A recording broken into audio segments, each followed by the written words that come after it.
Jason, thank you so much for coming in today. We met back at HWL Ebsworth, I think a little over 10 years ago.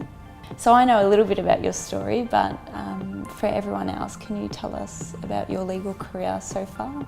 So I studied arts law at Monash University, graduated in 2004, did my articles at HWL in 2005, was there for 2.5 years, moved on to ABL, Unblock Labor, where I practiced litigation for until 2013.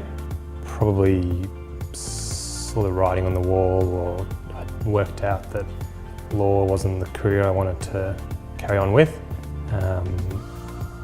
Started a business called Soigneur, which we'll talk about a bit more, and left ABL to focus on Soigneur. Then found myself in property development and now work full-time in residential property development and run Soigneur on the side. So you practiced law for a little over 10 years. What was it that made you get into law in the first place?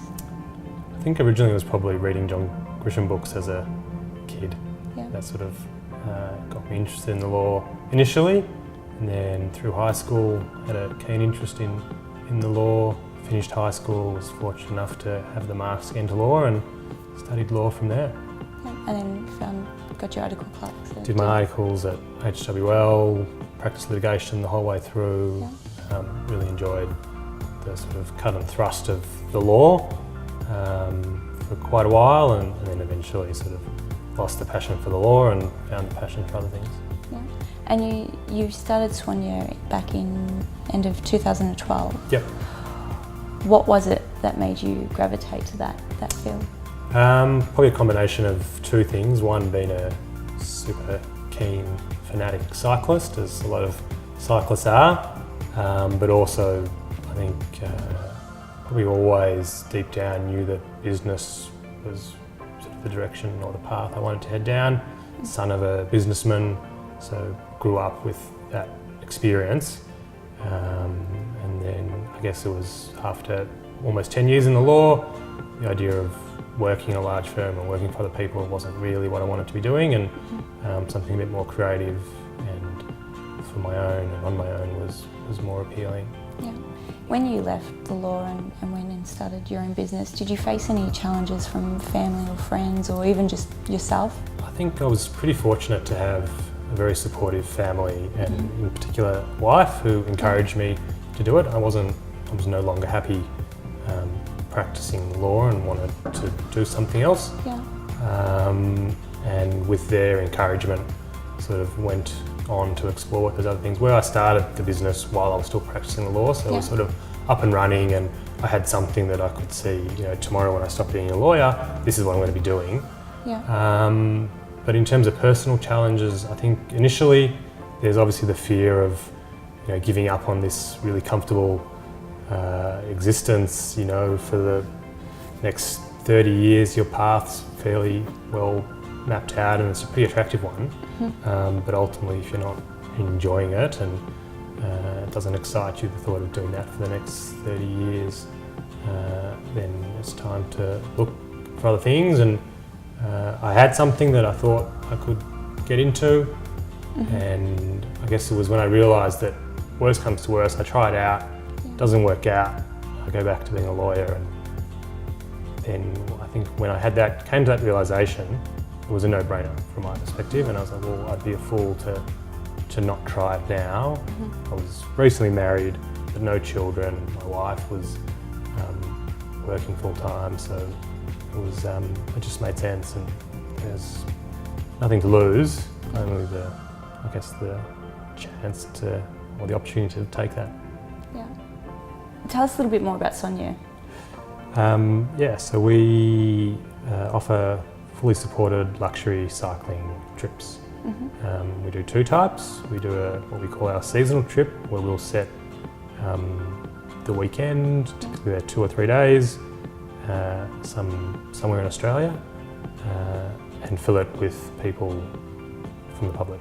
They sign up, they come on their own or with a couple of friends, Groups are typically 10 to 14, and it's a fully supported weekend. So from the moment they arrive on the Friday night to when they leave on a Sunday afternoon, everything's taken care of for them.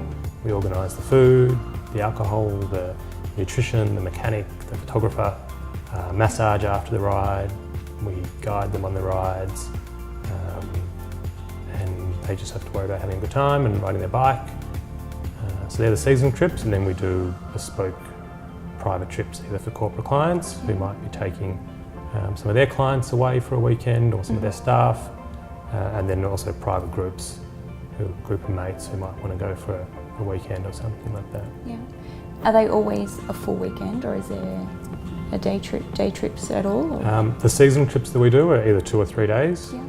to give them, I guess, the full experience. But the corporate trips, we do day trips where it might be the guests arrive on a Friday morning and spend the whole day riding and having lunch and doing their thing, and then it wraps up. Yeah. Those trips are much more flexible because ultimately we're engaged to put an event together, and whatever the client wants to do, we'll do. But the trips that we like to do are the multi-day trips where we've got everyone together in a big house, enjoying each other's company. Yeah. I actually read an article about your business, I think it was in the Financial Review. In the Australian? In the Australian. About networking, and it's the new form of networking amongst corporates. Yeah. Do you see it's going down that path as opposed to going to a football day or a golf day? Or something? I think so. I think people are looking for sort of genuine experiences, and they want something that they enjoy and that their clients will enjoy. And where you've got someone at a business who really is into their cycling and they know they've got 10 clients who are into cycling, then it makes sense to spend time with them in that setting rather than something a bit more contrived. Casting no aspersions about going to the football or the tennis, or they're all things I like to do as well. But I think cycling is obviously huge and getting bigger, and so more and more people are getting involved in it. But the people who do get into it are really passionate about it, and so they like spending their time doing it. And maybe that's what it is. Maybe it's just the opportunity to get away from the family for a weekend and enjoy their passion and sort of make it a work trip. I don't know, a combination of all those things. Yeah. Where's been your best ride? The hinterland in Queensland is pretty spectacular. Yeah. I think I like riding in new places and different places, and so when you do most of your riding in Victoria, you get used to what we have, which is pretty amazing. And so going to new places and to different places is what's most exciting for me. And the hinterland around sort of the Gold Coast and out the back there is really different to the riding and the terrain we have down here. So that's great, and we do those trips in the middle of winter. So it's nice to get away from Melbourne's cold winter and get up to the warm weather and not worry about riding in leg warmers and arm warmers, and get the sun on your arms and enjoy that. So that's probably one of my favourite places in Australia to ride. Great. Where else do you tour in Australia? Primarily in Victoria. So we do the Yarra Ranges is probably the most common destination because it's close. It's about an hour and a half from Melbourne, but the riding's fantastic. There's good accommodation, good food. So that's one of our go-to destinations. We've done trips up in the Alpine region, Falls Creek, the King Valley, which is just before the Alpine area, sort of in the foothills of Victoria's Alpine region. The Great Ocean Road and Otways, done a couple of trips. And then Southern Highlands in New South Wales, sort of southeast of Sydney. We've done a couple of trips as well. Okay. Are there any plans to go overseas? Would love to. Yeah. Mainly just so I've got an opportunity to ride in some of these fantastic places, but we would like to do it. Our guests keep asking us when we're going to do a trip to Japan or Europe. There's a lot more planning and it goes into something like that, but it's definitely on the radar for us. Just need to find the time to put it into action. Awesome. And going for lawyers that you've obviously, you know, gone and followed your passion. For lawyers wanting to follow their passion, but they think I've wasted all this time practicing as a lawyer and studying, what advice would you give them to overcome that concern?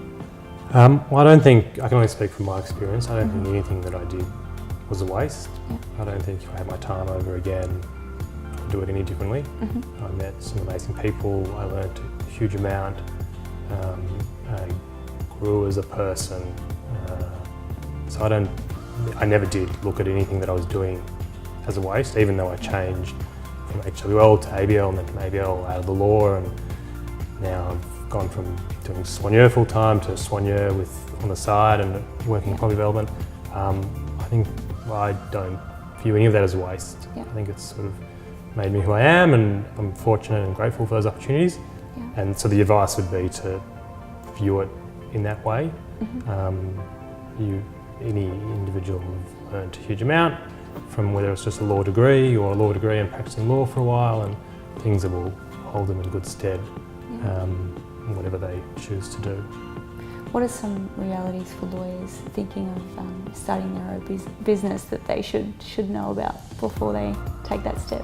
I think just getting their head around the fact that the safety blanket is gone, knowing that monthly paycheck's going to come in every month.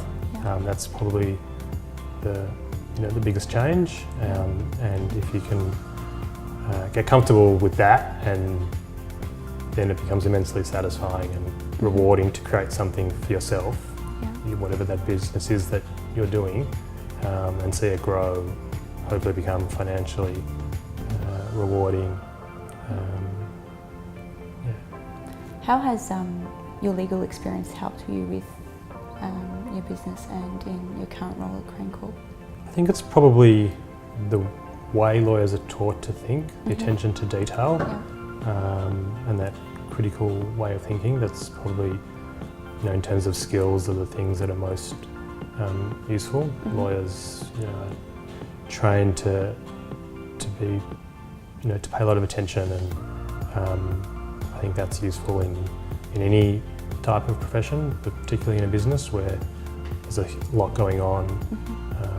Likewise in property development, projects complicated, and being able to be on top of the various things that are happening at any one time. So they're probably the two things that I think I've taken from my time as a lawyer and have held me in good stead. That's great. Jason, thank you so much for coming here today and just answering a few of our questions. It's been an absolute pleasure having you. Likewise. Thank you. Thanks, Louise.